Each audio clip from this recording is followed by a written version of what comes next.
Bismillahirrahmanirrahim. Assalamualaikum warahmatullahi wabarakatuh. Alhamdulillah Rabbil alamin. Wa bihi nasta'inu ala umuri dunya waddin. Wassalatu wassalamu ala nabiyyina Muhammadin wa ala alihi wa sahbihi ajma'in. Amma ba'd. يقول الله تعالى في كتابه العزيز يا أيها الذين آمنوا اتقوا الله حق تقاته ولا تموتن إلا وأنتم مسلمون. أما بعد. Bapak dan Ibu yang dimuliakan oleh Allah Subhanahu wa taala, alhamdulillah di kesempatan yang berbahagia ini, malam ke-9 di bulan Muharram, alhamdulillah kita semua dikumpulkan oleh Allah Subhanahu wa taala di masjid, di salah satu rumah di antara rumah-rumah Allah Subhanahu wa taala, yang tentu semua kita yang ada di masjid ini adalah orang-orang yang dipilih oleh Allah Subhanahu wa taala untuk jadi hamba-hamba yang berada di salah satu tempat terbaik, sebagaimana Rasulullah SAW ingatkan, khairu bu'atin fil ardi masajiduha, sebaik-baik tempat di atas muka bumi itu adalah masjid-masjidnya. Dan kita tahu Allah Subhanahu wa taala memilih masjid sebagai tempat terbaik itu adalah maha kehendak Allah Subhanahu wa taala. Sebagaimana yang Allah Subhanahu wa taala terangkan dalam Al-Qur'an, "Wa rabbuka yakhluqu ma yasha' wa yakhtar." Dan sungguh dialah Allah Subhanahu wa taala yang menciptakan dan memilih dengan apa yang Allah Subhanahu wa taala kehendaki.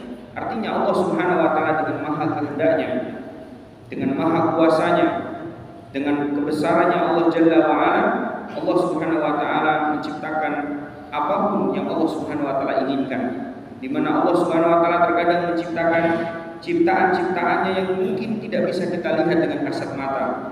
Baik itu karena saking besarnya ciptaan itu ataupun sangat kecilnya ciptaan Allah Subhanahu wa taala. Allah ciptakan langit-langit berlapis menjadi 7 lapisan. Kita tidak bisa menjangkau untuk kita kemudian melihatnya. Allah Subhanahu wa taala juga menciptakan binatang melata yang mungkin ada di sekitar kita, namun kita tidak bisa melihatnya. Itu adalah maha ciptaan Allah Subhanahu wa taala. Itu semuanya adalah ciptaan Allah yang Allah Subhanahu wa taala kehendaki untuk diciptakan. Dan bahkan Allah Subhanahu wa taala menciptakan lautan, sungai-sungai mengalir, ataupun gunung-gunung yang menjulang tinggi ke langit, semuanya itu adalah ciptaan Allah dengan apa yang Allah Subhanahu wa taala kehendaki. Demikian pula Allah Subhanahu wa taala memilih dari makhluk-makhluknya untuk kemudian dibedakan dengan makhluk-makhluknya yang lain. Sebagaimana kemudian Allah pilih kita semua, sampai yang di ujung paling kanan saya, kemudian terus bapak-bapak dan mungkin ibu-ibu yang ada di atas sana, antum adalah orang-orang yang dipilih oleh Allah Subhanahu wa taala untuk berada di masjid ini, untuk duduk di majelis ilmu, untuk duduk di majelis yang dilindungi oleh malaikat-malaikat Allah Subhanahu wa taala. Itu adalah pilihan Allah Subhanahu wa taala. Itu Allah pilih kita untuk menjadi hamba-hamba yang hari ini, malam ini Allah berkahi kehidupan kita. Oleh karena itu, ma'asyiral muslimin azanillahu wa iyyakum jami'an, Allah Subhanahu wa taala juga pilih nabi-nabinya sebagai nabi, rasul-rasulnya sebagai rasul, dan mungkin ibu kita sebagai ibu kita, melahirkan anak yang kemudian hari ini hidup bersama kita. Itu artinya adalah pilihan Allah Subhanahu wa taala. Maka dari itu, ikhwan fillah azanillahu wa iyyakum jami'an, perlu diketahui pada malam hari ini adalah momentum untuk saya mengingatkan bahwasanya kita berada di tengah-tengah bulan Muharram, yang dimana Allah Subhanahu wa taala mengingatkan di dalam Al-Qur'an, inna iddatash syuhuri indallahi 12 syahran fi kitabillah. Sungguh Allah Subhanahu wa taala telah menetapkan ada 12 bulan untuk kemudian kita seorang mukmin gunakan sebagai bulan-bulan Islam yang kita kenal dengan Muharram, Safar, Rabiul Awal, Rabiul Akhir, Jumadil Ula, Jumadil Tsani, kemudian Rajab, Sya'ban, Ramadan, Syawal, Dzulqa'dah dan Dzulhijjah. Kemudian Allah sebutkan minha arba'atun hurum. Dari 12 bulan yang ada itu, Allah Subhanahu wa taala dengan maha memilihnya, Allah pilih 4 bulan di antaranya sebagai bulan haram. di mana ketentuan dari bulan haram yang kita sekarang berada di dalamnya ini tentunya Allah pilih dengan maha kehendaknya Allah Jalla wa'ala untuk kemudian dibedakan dari bulan-bulan 12 yang lainnya. Untuk apa? Fala tadlimu fihinna anfusakum, agar kita kemudian di bulan ini, di bulan Muharram ya, ataupun kemudian di bulan Dzulqa'dah 2 bulan yang lalu, bulan Dzulhijjah sebulan yang lalu, dan nanti di bulan Rajab antara bulan Jumadil Tsani dengan Sya'ban, kita tidak boleh bermaksiat, walaupun kita tahu bahwasanya maksiat tidak boleh dilakukan kapanpun. Namun di 4 bulan ini Allah Subhanahu wa taala istimewakan. Allah pilih 4 bulan ini untuk kemudian kita seorang mukmin memperhatikan jauh lebih perhatian daripada bulan-bulan yang lainnya agar kita tidak terjerumus pada dosa-dosa kepada Allah Subhanahu wa taala. Maka di bulan yang penuh barakah ini, bulan yang Allah Subhanahu wa taala pilih untuk kemudian kita muliakan, maka alhamdulillah kita termasuk orang-orang yang dipilih oleh Allah Subhanahu wa taala untuk berada di masjid ini, menuntut ilmu, mendengarkan ayat-ayat Al-Qur'an dan hadis-hadis Nabi SAW. Mungkin ini adalah tanda di mana Allah mencintai kita semuanya, sayang kepada kita semuanya. Maka apa yang harus kita lakukan jemaah? Yang harus kita lakukan, kita terus berdoa kepada Allah, meminta kepadanya agar apa yang Allah berikan kepada kita malam hari ini berupa taufik, mudahnya kita melakukan kebaikan ini, bukan hanya saat ini, tetapi sampai akhir hayat kita. Allah Subhanahu wa taala melewati lisan Nabi-Nya sallallahu alaihi wasallam, beliau mengingatkan kepada para sahabat doa yang sangat penting untuk diucapkan seorang hamba, yaitu Allahumma inni as'aluka fi'lal khairat wa tarkal munkarat. Ya Allah, aku memohon kepadamu untuk aku bisa melakukan kebaikan dan meninggalkan keburukan. Wa hubbal masakin, dan ya Allah anugerahkan kepadaku kecintaan kepada orang-orang miskin. Wa idza aradta bi ibadika fitnatan, apabila engkau inginkan ada fitnah yang menimpa seorang hamba di antara hamba-hambamu, maka faqbidni ilaika ghairu maftunin, maka cabutlah nyawa aku dalam keadaan aku tidak terkena fitnah. Artinya kata para ulama, kita memohon kepada Allah Subhanahu wa taala agar kita diberikan anugerah husnul khatimah dalam hidup kita. Ma'asyiral muslimin, a'azzani Allah wa iyyakum jami'an. Alhamdulillah, di kesempatan malam hari ini kita akan lanjutkan pelajaran kita dari fadl atau keutamaan Islam ataupun akidah Islamiyah, atau yang kemudian kita kenal dengan apa sebenarnya ideologi yang ada dalam agama kita ini. Ma'asyiral muslimin, azanillahu wa iyyakum jami'an. Pertemuan yang kemarin kita sudah membahas mukadimah ataupun penjelasan arti daripada agama Islam sebagaimana yang diterangkan oleh para ulama salaf, ulama-ulama terdahulu, dari mulai para sahabat radhiyallahu taala anhum ajma'in seperti Abdullah bin Abbas, Abdullah bin Mas'ud, Abdullah bin Umar dan yang lainnya, dan tentu ulama-ulama yang lainnya seperti Imam Syafi'i, Imam Ahmad bin Hanbal, Imam Malik Darul Hijrah, Imam Abu Hanifah dan yang lainnya, dan a'immah-a'immah yang lain yang tidak bisa kita sebutkan satu persatu. Kitab ini adalah kitab yang sangat ringkas sebenarnya, membahas tentang akidah Islamiyah yang selama bertahun-tahun kita sudah meyakininya bahwa Islam adalah agama yang benar. Namun insyaallah ta'ala tidak mengapa kalau kita kembali mempelajari dan kita kembali mengkaji apa sebenarnya yang ada dalam akidah Islamiyah. Di pertemuan kemarin kita sudah menjelaskan bahwasanya di antara akidah Islam yang harus senantiasa kita ketahui bahwasanya Islam adalah agama yang sempurna, agama yang telah Allah Subhanahu wa taala cukupkan nikmat-nikmatnya atas kita pemeluknya, dan juga agama yang kemudian diridhoi oleh Allah Subhanahu wa taala. Sebagaimana Allah Subhanahu wa taala telah terangkan dalam Al-Qur'an, "Al-yauma akmaltu lakum dinakum wa atmamtu 'alaikum ni'mati wa raditu lakumul Islam dinan." Pada hari ini kata Allah Subhanahu wa taala, telah aku sempurnakan Islam sebagai agama kalian. Telah aku cukupkan nikmat-nikmatku atas kalian, dan aku telah ridhoi Islam sebagai agama kalian. Tentu ayat tersebut membuat semua para sahabat gembira. Ayat tersebut membuat semua komponen para sahabat, civitas para sahabat, mereka bersuka cita, berpelukan. Bahkan tidak jarang mereka kemudian didapati oleh sebagian sahabat yang lain sujud syukur kepada Allah Subhanahu wa taala. Namun sedikit ingin kita sampaikan perihal sesuatu yang mungkin cenderung berbeda dengan keadaan-keadaan demikian. yaitu keadaan ketika Umar bin Khattab mendengar ayat itu justru beliau menangis. Kenapa? Karena kata beliau, "Fama ba'dal kamal illa nuqsan." Tidaklah sesuatu yang sempurna itu ada, pasti setelahnya pasti akan ada kekurangan yang menimpa pada umat tersebut. Dan hari ini kita saksikan banyak sekali di antara kita yang berKTP-kan Islam, beragamakan Islam, namun tidak sholat, namun tidak pernah puasa, namun tidak mengenal siapa nabinya, tidak mengenal bagaimana ajaran-ajaran agama Islam. Inilah yang kemudian ditakutkan dan dikhawatirkan oleh Umar bin Khattab menimpa kepada umat ini, dan ini terjadi dalam kehidupan kita semuanya. Ma'asyiral muslimin, azanallahu iyyakum jami'an.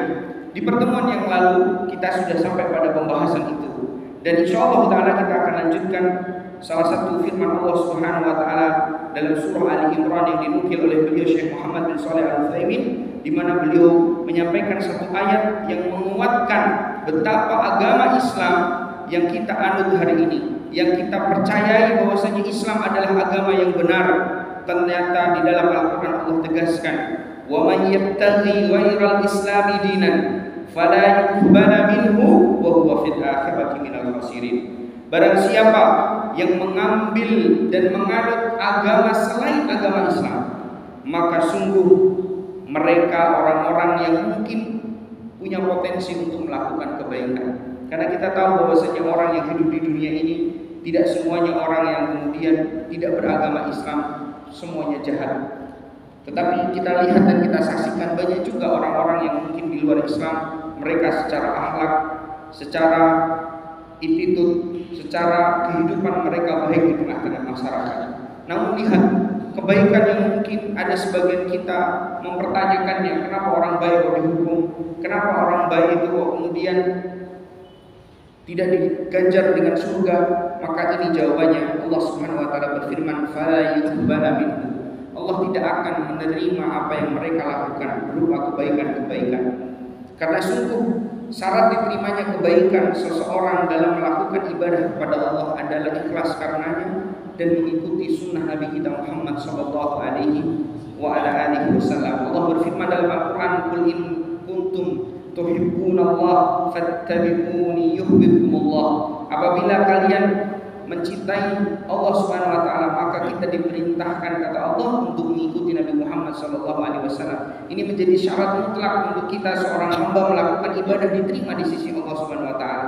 Dan juga tentunya ikhlas karena Allah Subhanahu wa taala, yang ini menjadi sebuah konsep yang paling utama dalam beramal soleh. Allah berfirman bahwasanya, "Qul innas sholati wa nusuki wa mahyaya wa mamati lillahi rabbil alamin." Maka dua dalil tersebut menerangkan kepada kita bahwa setiap kali kita beribadah harus kita perhatikan, sudahkah kita ikhlas karena Allah, dan sudahkah amalan yang kita lakukan sesuai dengan apa yang diajarkan oleh Nabi kita Muhammad sallallahu alaihi wasallam. Karena itu syarat untuk kemudian kita diterima di sisi Allah Subhanahu wa taala. Dan Islam hampir seluruhnya komponen-komponen, baik itu ibadah secara diam-diam ataupun ibadah secara terang-terangan, semuanya sudah mencakup, telah dijelaskan oleh Nabi kita sallallahu alaihi wasallam. Sehingga tidak punya kemudian alasan bagi setiap individu orang yang memeluk agama Islam kemudian mengatakan yang penting kan niatnya saya baik, tidak bisa. Kita harus niatnya baik karena Allah dan juga ikut apa yang diajarkan oleh Nabi kita Muhammad sallallahu alaihi wasallam. Oleh karena itu, tegas Allah Subhanahu wa taala menerangkan dalam surah Ali Imran ini, barang siapa yang mengambil tata cara hidup beragama selain dari agama Islam, maka Allah tidak akan pernah terima ibadah mereka. Fala yuqbala minhu, Allah tidak akan terima ibadah mereka. Wa huwa fil akhirati minal khasirin, bahkan nanti di akhirat mereka termasuk orang-orang yang rugi. Jamaah yang dimuliakan oleh Allah Subhanahu wa taala. Oleh karena itu saya ingin nasihatkan kepada saya pribadi dan kepada seluruh jamaah yang hadir ini. Jamaah, jangan pernah dalam hati kita merasa bahwa Islam ini adalah agama terbelakang. Justru agama Islam ini adalah agama yang Allah Subhanahu wa taala sempurnakan, dan tidak ada agama yang pernah disempurnakan oleh Allah kecuali agama Islam. Sampai-sampai kemarin sudah kita ingatkan seorang Yahudi ketika kemudian datang kepada Umar bin Khattab menanyakan perihal ayat yang turun kepada Islam, yaitu al-yauma akmaltu lakum dinakum wa atmamtu 'alaikum ni'mati wa raditu lakumul Islam madina. Maka Yahudi itu mengatakan, wahai Umar, seandainya ayat itu turun kepada kami orang-orang Yahudi, maka hari itu kami akan jadikan sebagai hari raya besar kami. Karena tidak pernah didapati dari Taurat, Zabur dan Injil ayat satu yang menerangkan tentang sempurnanya agama mereka. Justru sebaliknya, semua kitab-kitab yang ada zaman sebelum datangnya Islam selalu dan senantiasa menerangkan bahwa kelak di akhir zaman akan ada nabi yang kemudian menjadi penutup para nabi, dan akan ada agama sebagai sempurnanya dan menyempurnakan agama-agama sebelumnya. Oleh karena itu, seorang mukmin hari ini harus berbangga dan merasa dimuliakan dengan kita hari ini memeluk agama Islam. Bukankah kita pernah mendengar kisah tentang Umar bin Khattab radhiyallahu taala anhu ketika di tahun 16 Hijriah. 16 Hijriah, Umar bin Khattab kala itu menjadi Khalifatul Rasyid. Beliau sudah menjadi pemimpin kaum muslimin karena wafatnya Abu Bakar As-Siddiq radhiyallahu taala anhu sebagai khalifah sebelumnya. Sejarah mengatakan ketika kepemimpinan Abu Bakar As-Siddiq radhiyallahu taala anhu, beliau menjadi pemimpin kaum muslimin, futuhat Islamiyah sudah sampai di Syam. Futuhat Islamiyah itu sudah sampai di Syam. Bahkan ada sejarah pasukan terbesar kaum muslimin kala itu dipimpin oleh Sa'ad bin Abi Waqqas yang jumlah pasukannya lebih dari 100.000. Kemudian beliau waktu itu meminta kepada Umar bin Khattab bala bantuan pasukan tambahan, yaitu kala itu dikirimlah seorang panglima perang yang terkenal, pasukan khusus yang bernama Al-Qaqqa bin Amr At-Tamimi. Kala itu beliau diminta untuk kemudian mengirim 10.000 pasukan, atau dalam riwayat disebutkan 1.000 pasukan. Namun Umar bin Khattab kala itu tahu bahwasanya Madinah membutuhkan pasukan, sehingga tidaklah dikirim kecuali hanya 10 orang yang dipimpin oleh Al-Qaqqa bin Amr At-Tamimi. Kemudian sesampainya Al-Qaqqa bin Amr At-Tamimi di tempat peperangan yang kita kenal dengan Qadisiyah, yang kala itu benar-benar benteng terakhir dari pasukan-pasukan orang-orang Romawi yang kala itu menguasai Syam, maka kemudian Al-Qaqqa ini pun ternyata dengan 10 pasukan itu benar-benar memberikan kontribusi besar untuk memenangkan peperangan itu. Singkat cerita, ketika Sa'ad bin Abi Waqqas dan Qaqqa bin Amr masuk ke dalam dataran Syam dan membuka futuhat Islamiyah yang sangat besar di kala itu, maka disebutkan pendeta-pendeta yang kala itu menguasai Baitul Maqdis yang dulunya adalah masjid, kemudian mereka jadikan sebagai kanisah, sebagai gereja. Maka kemudian kala itu Sa'ad bin Abi Waqqas radhiyallahu taala anhu, beliau meminta untuk kemudian dibukakan masjid itu atau gereja tersebut. Namun pendeta-pendeta itu tidak mau, melainkan mereka menginginkan khalifah Umar bin Khattab yang langsung membukanya. Maka Sa'ad bin Abi Waqqas pun mengutus pasukan untuk kemudian mengantarkan surat agar kemudian Umar bin Khattab mau dan rela untuk kemudian datang ke Baitul Maqdis untuk membuka dengan tangan beliau pintu Masjidil Aqsa dari tangan yang mulia Umar bin Khattab radhiyallahu taala anhu.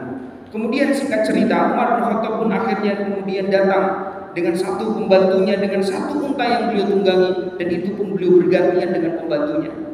Dan subhanallah, ada kisah yang menarik ketika beliau sampai di depan Baitul Maqdis, di depan Masjidil Aqsa, maka kemudian yang kala itu para sahabat kibar seperti Abu Ubaidah Amir bin Jarrah melihat Umar bin Khattab yang kala itu menjadi khalifah, menjadi pemimpin, presiden, raja dari kaum muslimin pada saat itu. Ternyata Umar bin Khattab keadaannya tidak sebagaimana hari ini para pemimpin kita. Keadaannya lusuh, keadaannya compang-camping karena melakukan perjalanan jauh. Itu pun ternyata kemudian Umar bin Khattab saat itu sedang menggendeng pembantunya yang kala itu sedang bergantian untuk menunggangi unta Umar bin Khattab radhiyallahu taala anhu. Kemudian ketika Umar bin Khattab didatangi oleh Abu Ubaidah, maka Abu Ubaidah menasihatkan dan memberikan sebuah statement kepada Umar bin Khattab, apakah engkau tidak mau menaiki untamu wahai Umar? Kenapa engkau pakaiannya compang-camping seperti ini?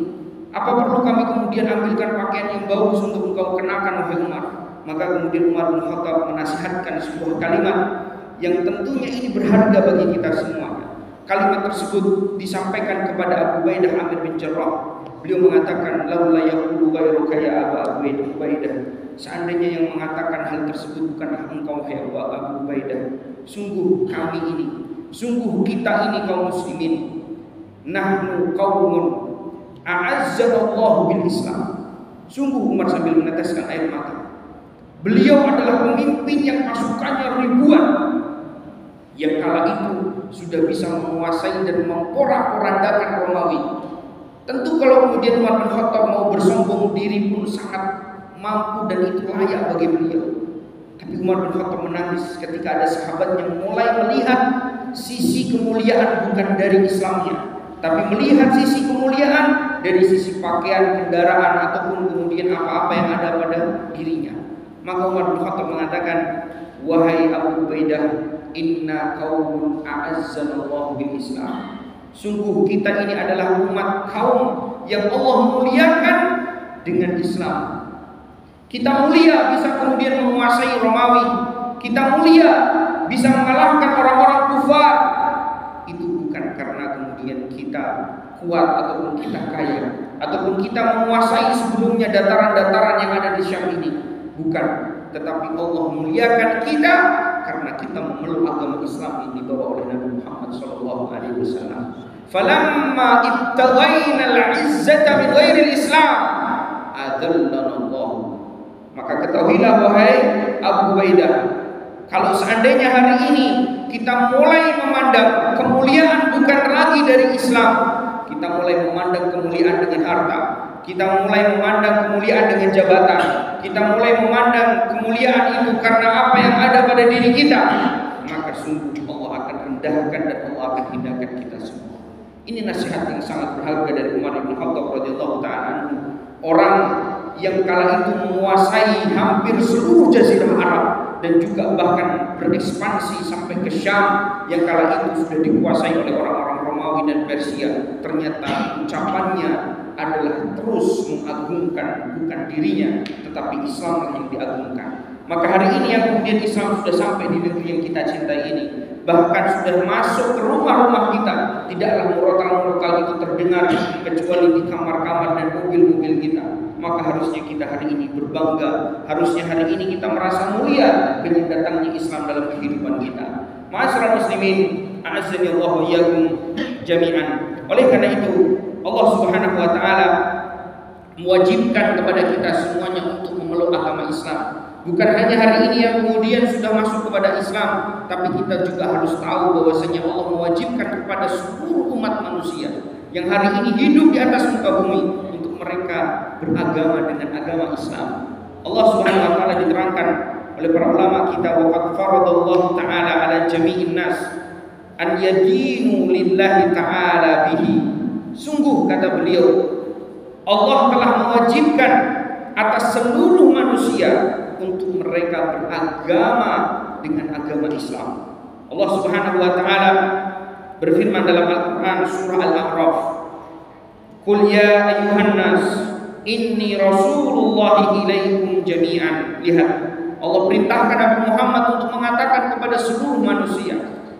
Katakan wahai Muhammad kepada seluruh manusia, inni rasulullah ilaikum jami'a. Sungguh aku adalah utusan Allah kepada kalian seluruhnya, kepada kalian semuanya umat manusia. Alladzi lahu mulkus samawati wal ardh. Dialah Allah Subhanahu wa taala yang menciptakan atau yang memiliki langit dan bumi. La ilaha illa huwa yuhyi wa yumiit. Tidak ada ilah yang berhak disembah kecuali Allah Subhanahu wa taala. Dialah Allah yang menghidupkan dan mematikan. Fa'aminu billahi wa rasulihi an-nabiyil ummi alladhi yu'minu billahi wa kalimatihi wattabi'u la'allakum tahtadun. Kemudian Nabi Muhammad diperintahkan oleh Allah Subhanahu wa taala untuk kemudian seluruh manusia itu berimanlah kalian kepada Allah Subhanahu wa taala dan rasulnya, yaitu rasul yang ummi, rasul yang tidak bisa membaca dan tidak bisa menulis. Sedikit ingin saya sampaikan sirah tentang masalah tidak bisa dan tidak bisa membaca dan tidak bisa menulisnya Nabi Muhammad SAW. Pernah satu ketika Rasulullah Muhammad Sallallahu Alaihi Wasallam kala itu pada kejadian Sulh Hudaybiyah, sedikit saya ceritakan untuk kita menambah faedah, karena kita belajar akidah pun insya Allah dikuatkan dengan pelajaran-pelajaran sirah, itu akan lebih mengena bagi kita. Ketika Allah Subhanahu wa taala menyebut nabinya sallallahu alaihi wasallam sebagai nabiyul ummi, Nabi yang tidak bisa membaca dan tidak bisa menulis. Perlu diketahui sampai kapan Nabi Muhammad SAW tidak bisa membaca dan tidak bisa menulis. Maka jawabannya sampai beliau wafat. Beliau wafat dalam keadaan tidak bisa membaca dan tidak bisa menulis. Namun ada di antara bapak-bapak mungkin kalau begitu saya tak sinau, tak rasa moco, kemudian kita mengatakan lebih mulia. Tidak. Itu khusus bagi Nabi kita Sallallahu Alaihi Wasallam. Karena tidak bisa membaca dan tidak bisa menulisnya Nabi Muhammad itu untuk menguatkan bahwa Al-Quran yang begitu luar biasa isinya bukan perkataan beliau, bukan hasil bacaan-bacaan beliau, tetapi itu adalah murni wahyu dari Allah Subhanahu wa Ta'ala. Allah berfirman, "Wa ma yantiqu 'anil hawa in huwa illa wahyun yuha." Nabi Muhammad itu ketika membicarakan tentang Al-Quran yang turun kepadanya itu bukan dari hawa nafsu beliau, bukan dari keinginan beliau, tetapi itu adalah wahyu dari Allah Subhanahu wa Ta'ala. Oleh karena itu, jamaah yang dimuliakan oleh Allah Subhanahu wa Ta'ala, kita dapati hari ini Al-Quran yang telah turun kepada Nabi Muhammad tidak akan ada dan tidak akan pernah mampu seorang pun di antara kita untuk bisa menandingi apa yang ada dalam Al-Quran. Tidak ada satupun di antara kita. Bahkan Allah Subhanahu wa Ta'ala pernah menegaskan, jangankan cuma manusia, kalau jin dan manusia mereka bersatu padu membuat proyek seperti Al-Quran, maka kata Allah Subhanahu wa Ta'ala tidak akan pernah mampu. Allah berfirman, "Law istama'atil insu wal jinnu ala ayyatu bimithli hadzal Qur'an la ya'tuna bimithlihi." Kalau seluruh manusia dan jin bergabung jadi satu untuk membuat semisal dengan Al-Quran, yang ini adalah mukjizat terbesar dalam agama Islam ini, la ya'tuna bimithlihi, sungguh mereka manusia dan jin itu tidak akan pernah mampu untuk mendatangkan semisal dengan Al-Quran. Walau kana ba'duhum li ba'din dhahira, kata Allah, sampai pun mereka bersatu padu dan kerjasama berusaha untuk membuat seperti Al-Quran, tidak akan pernah mampu. Jangankan kau kemudian satu kepala Al-Quran, satu surat saja Allah terangkan dalam Al-Quran, wa in kuntum fi raibim mimma nazzalna ala abdina. Wahai manusia, wahai jin, kalau kalian ragu terhadap apa yang kami turunkan kepada Nabi Muhammad SAW berupa Al-Quran, fa'tu bi suratin min mithlihi, datangkan kepada kami satu surat yang mirip dengan Al-Quran atau yang sepadan dan setara dengan Al-Quran. Tidak akan pernah mampu, karena Al-Quran bukan perkataan manusia, Al-Quran bukan karya manusia dan karangan Nabi Muhammad SAW. Al-Quran adalah kalamullah, firman Allah Subhanahu wa Ta'ala, al-munazzal ila nabiyina Muhammad, yang diturunkan kepada Nabi Muhammad SAW biwasitati Jibril, dengan wasilah Jibril, muta'abbad bi tilawati, yang seorang hamba membacanya dia akan mendapatkan pahala dari Allah Subhanahu wa Ta'ala. Hudan linnas, sebagai petunjuk bagi manusia, wa bayyinatin minal huda wal furqan, dan penjelas serta petunjuk dan juga penengah antara hak dan mana yang batil. Ini adalah Al-Quran, bukan karangan Nabi Muhammad SAW. Sehingga dalam sejarah sampai di tahun ke-7 Hijriah, ketika Nabi Muhammad SAW kala itu melakukan perjanjian yang kita kenal dengan Sulhul Hudaybiyah, maka ada orang-orang yang kemudian datang kepada Nabi Muhammad di daerah yang kita kenal dengan Hudaybiyah, daerah sebelum masuk ke kota Mekah. Kala itu Nabi Muhammad SAW dengan para sahabat hendak melakukan umrah.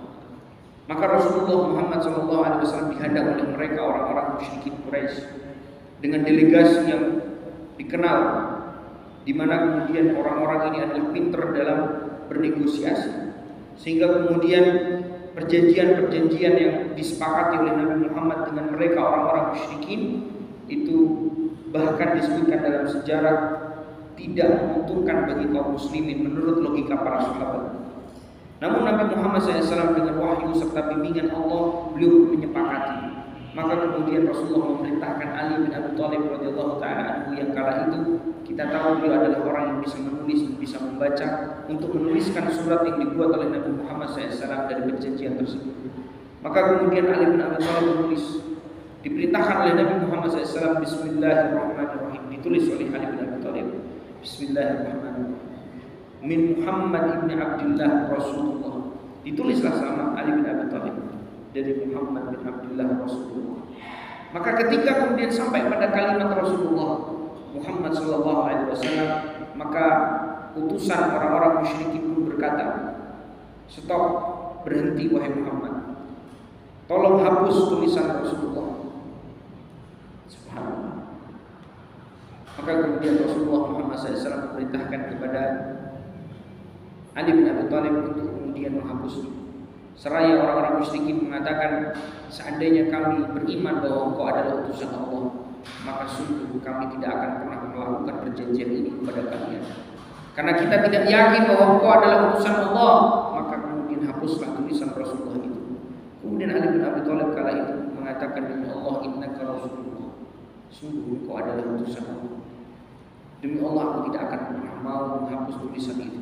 Maka Nabi Muhammad SAW tahu bahwa pendirian Ali bin Abi Thalib sangatlah kokoh. Maka beliau pun mengatakan, kalau begitu akulah yang akan menghapus. Subhanallah. Sebuah titel yang sangat luar biasa turun dari langit sebagai utusan Allah. Beliau pun hapus tanpa harus kemudian memikirkan apa-apa dari status dunianya. Beliau hanya mengatakan, kalau memang mereka tidak percaya dengan bahwa aku adalah Rasulullah, sini, mana, tunjukkan kepadaku tulisan Rasulullah Muhammad SAW. Dari sini kata para ulama, sampai Nabi Muhammad untuk membaca tulisan Rasulullah pun tidak tahu. Minta ditunjukkan kepada para sahabat mana yang tulisannya Rasulullah. Ini yang kemudian yang disebut sebagai Nabiul Ummi, Nabi yang tidak bisa membaca dan tidak bisa menulis. Kemudian dihapus, diambillah sebuah penghapus dari tangan Ali bin Abi Thalib, kemudian dihapuslah tulisan Rasulullah atas tunjukan dari Ali bin Abi Thalib radhiyallahu ta'ala. Itu adalah tahun 2 atau 3 tahun sebelum wafatnya Nabi Muhammad SAW. Jadi disebutkan oleh para ulama, Nabi Muhammad SAW sampai wafat belum bisa membaca dan tidak bisa menulis. Apakah itu kekurangan bagi Nabi kita? Tidak, justru itu adalah kelebihan, karena Nabi Muhammad benar-benar sampai akhir hayatnya tidak pernah mengarang Al-Quran. Nabi Muhammad sampai akhir hayatnya tidak pernah membuat Al-Quran, karena Al-Quran itu turun dan itu merupakan firman Allah Subhanahu wa taala kepada kita umat manusia. Jamaah ma'asyiral muslimin, azanillahu iyyakum jami'an. Kemudian beliau Syekh Muhammad bin Shalih Al-Utsaimin menghadirkan satu hadis yang sahih dari Imam Muslim dari jalan Abu Hurairah radhiyallahu taala anhu untuk menegaskan kepada kita tentang betapa kemudian Islam ini adalah agama yang mulia dan agama yang sempurna yang Allah Subhanahu wa taala berikan kepada kita semua. Hadis dari Abu Hurairah ini menegaskan bahwasanya Rasulullah sallallahu alaihi wasallam bersabda, annahu qala, sesungguhnya beliau Nabi Muhammad sallallahu alaihi wasallam bersabda, walladzi nafsu Muhammadin biyadihi la yasma'u bi ahadun min hadhihi al-ummah yahudiyyun wala nasraniyyun thumma yamutu wa lam yu'min billadhi ursiltu bihi illa kana min ashabin nar. Rawahu Muslim. Jemaah yang dimuliakan oleh Allah Subhanahu wa taala, Nabi Muhammad SAW pernah bersabda, sungguh demi jiwa Muhammad yang berada di tangannya, yaitu Allah Jalla wa ala, demi Allah, la yasma'u bi ahadun min hadhihi al-ummah, tidak diperkenankan salah seorang di antara umat manusia ataupun individu manusia, tidak diperkenankan atas mereka, baik itu Yahudi atau Nasrani, kemudian mereka mati dan tidak beriman kepada apa yang telah aku diutus atasnya, kecuali mereka adalah penghuni neraka Allah Subhanahu wa taala. Jadi Islam itu adalah agama penutup. Islam adalah agama yang Allah Subhanahu wa taala jadikan sebagai agama yang kemudian orang yang masih hidup di zaman Islam telah datang, kecuali mereka harus masuk ke dalamnya. Oleh karena itu, pernah satu ketika para ulama menjelaskan tentang keutamaan agama Islam, mereka menghadirkan salah satu pembahasan yang dibahas oleh para ulama dalam pembahasan Asratus Sa'ah, dalam pembahasan tanda-tanda hari kiamat. Maka kemudian diterangkan salah satu tanda hari kiamat besar adalah nuzul Isa alaihi salam, yaitu turunnya Nabi Isa alaihi salatu wassalam ke bumi. Maka disebutkan turunnya Nabi Isa ini, beliau dibawa oleh dua malaikat dengan dua sayap yang besar. Tangan kanannya di sayap kirinya malaikat yang membawanya, dan tangan kirinya berada di sayap kanan malaikat yang membawanya. Turun Nabi Isa alaihi salatu wassalam, dan disebutkan bahwasanya kala itu turun dekat dengan kaum muslimin yang kala itu diselamatkan oleh Allah Subhanahu wa taala dari kejaran Dajjal. Dan disebutkan bahwasanya kaum muslimin pada saat itu yang selamat dari kejaran Dajjal adalah dipimpin langsung oleh Imam Mahdi, Imam akhir zaman dari keturunan Nabi Muhammad SAW yang namanya sama dengan Nabi Muhammad, yang nama bapaknya sama dengan nama bapaknya Nabi Muhammad, dari keturunan Nabi Muhammad SAW yang kita kenal dengan Imam Mahdi. Maka disebutkan Nabi Isa alaihi salatu wassalam ketika turun, Imam Mahdi sudah menjelaskan hadis-hadis Nabi Muhammad bahwa akan turun kepada kita sebentar lagi, yaitu imam atau nabi sekaligus Rasul Allah Subhanahu wa taala yang kita kenal dengan Nabi Isa. Maka semua kaum muslimin yang kala itu berada di sekitar Imam Mahdi pun menyaksikan turunnya Nabi Isa. Lalu kemudian Nabi Isa langsung dipersilahkan oleh Imam Mahdi untuk menjadi imam sholat pada saat itu. Tapi kemudian apa yang dikatakan oleh Nabi Isa kala itu disebutkan dalam hadis Nabi. Maka Nabi Muhammad mengatakan, Nabi Isa mengatakan, tidak, aku tidak pantas untuk menjadi imam dari umat Nabi Muhammad SAW. Maka yang menjadi imam adalah Imam Mahdi. Dan kemudian Nabi Muhammad menegaskan dalam riwayat dan hadis yang lainnya, di mana tidak pernah ada orang yang menjadi imam dari nabi-nabi Allah kecuali dari umat Nabi Muhammad SAW. Ma'asyiral muslimin azanillahu wa iyyakum jami'an. Dan kisah tentang bagaimana keutamaan Islam di atas agama-agama nabi-nabi terdahulu pun pernah ditegaskan oleh Nabi Muhammad ketika Umar bin Khattab kala itu memegang Injil. Nabi Muhammad SAW mendapati Umar bin Khattab memegang Injil. Mungkin Umar bin Khattab mau melihat bagaimana ayat-ayat yang ada dalam Injil untuk dibandingkan mungkin dengan ayat-ayat dalam Al-Quran. Maka kemudian Nabi Muhammad SAW kala itu melihat Umar bin Khattab, beliau wajahnya memerah seraya beliau marah kepada Umar bin Khattab. Bukankah engkau sudah dicukupkan dengan Islam sebagai agama kalian, wahai Umar? Kemudian seandainya, wahai Umar, Nabi Musa alaihi salatu wassalam hidup, maka Nabi Musa harus ikut dan masuk ke dalam agama Islam yang dibawa oleh Nabi Muhammad sallallahu alaihi wasallam. Maka jemaah yang dimuliakan oleh Allah Subhanahu wa taala, kalau Nabi Musa diyakini sebagai nabinya orang-orang Yahudi, Nabi Isa alaihi salatu wassalam diyakini sebagai nabinya orang-orang Nasrani di zaman itu, maka ketahuilah dua nabi tersebut telah langsung disebutkan oleh Nabi SAW harus masuk ke dalam agama Islam ketika mereka berada di zaman Nabi Muhammad SAW. Maka apalah lagi kita yang bukan nabi, bukan juga wali, hanya penjual mie ayam, hanya penjual es batu. Seperti saya penjual mie ayam, makanya saya bilang mie ayam, Pak. Ya, bukan berarti saya meremehkan penjual mie ayam. Kita semua adalah orang-orang biasa. Kita semua adalah orang-orang yang tidak pernah didatangkan kepada kita Jibril alaihi salatu wassalam, karena kita bukan nabi. Maka kalau hari ini kita tidak masuk kepada agama Islam, kita adalah orang-orang yang bodoh. Maka hari ini kalau kita termasuk orang-orang yang kemudian melenceng dari agama Islam, maka justru kita adalah orang-orang yang bodoh dalam hidup kita. Oleh karena itu, ma'asyiral muslimin azanillahu wa iyyakum jami'an, kita harus bangga karena hari ini kita sudah berada dalam agama Islam.